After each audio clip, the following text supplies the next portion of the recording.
बरेली रुकबान में मौजूद आहियूं।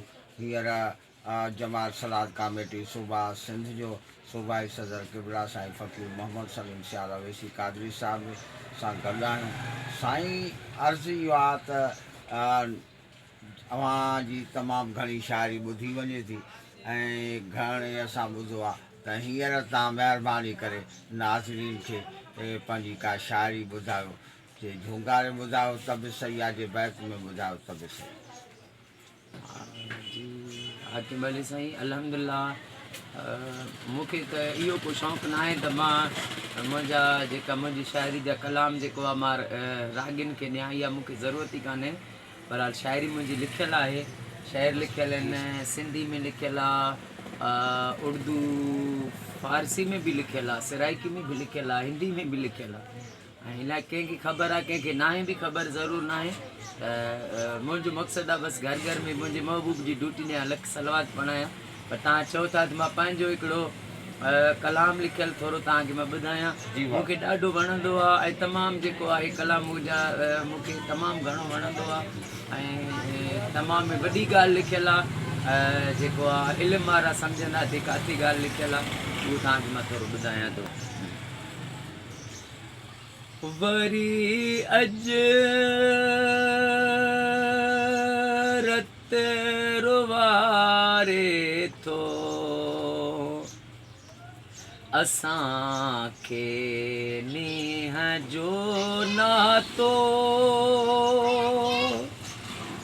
वरी अॼु रत रुवारे थो असांखे नींहं जो नातो, पहिरीं तो पाण कॾहिं न असां ॾे पेरड़ो पातो, वरी अॼु रत रुवारे थो असांखे नींहं जो नातो,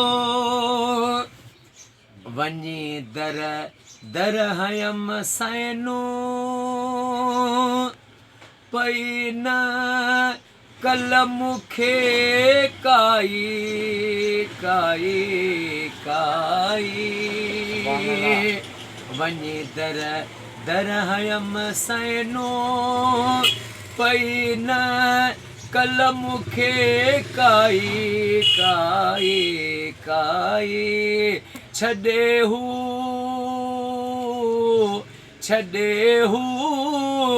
ईअं वेंदा साईं, इहो मूं कोन हो ॼातो, पहिरीं तो पाण कॾहिं न असां ॾे पेरड़ो पातो, वरी अॼु रत रुवारे थो असांखे नींहं जो नातो,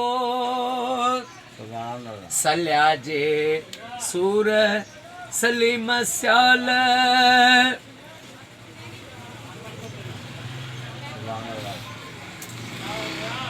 त सूरनि में सिक वधी तुंहिंजी